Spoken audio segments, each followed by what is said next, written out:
It's really easy to get in our own heads and think, if I screw this up, my life is over. But a lot of times that's not the case. What's a risk you took that didn't work out, and how did you recover from that? Yeah, so I would say like I think, my gosh, there's just so many like things. Well, I mean, with entrepreneurship, like failure is just part of life. Like, you can't get like too worked up about it. And, um, I would say in terms of risk. So one of the things, so as I mentioned, right, we sell herbal ingredients.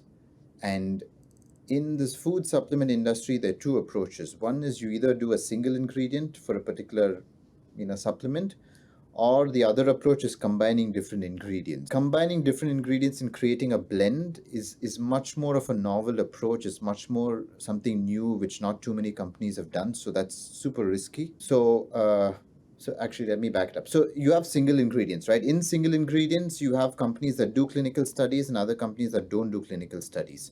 So initially, I was thinking, okay, what if we take like common products, like single ingredients, which everyone knows about, and we do human clinical studies on them, or we do basic studies on them to see if the clients are interested. Now, we invested money to do, basic studies on these single ingredients. We invested quite a bit of money on it, and it didn't work out because it was too similar to products that were already in the market.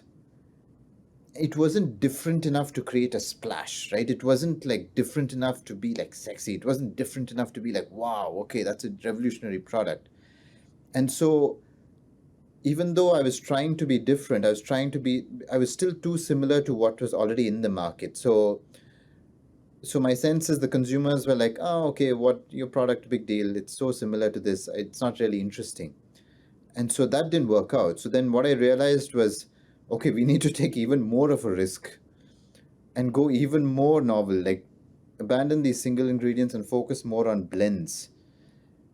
It was risky, like, because we're going even more away from what the consumer usually knows and is used to. But then that approach worked because that was even more of a risk. And in that way, we were a lot more differentiated than what was in the market. Because in the market, you have a single ingredient which has no clinical studies. So we went to a single ingredient with studies, and then we pivoted to like a blend with studies. Now, a blend is a lot more complex because you need to identify how these ingredients work together. Is there any benefit to combining them? So it requires a lot more research, Mm. but that made a huge difference because when we pitch these products to companies, they're like, okay, that is interesting. We haven't seen that.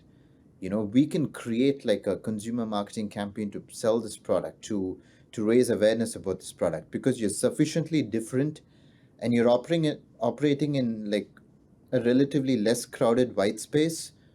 So we can take a risk on you because you're different.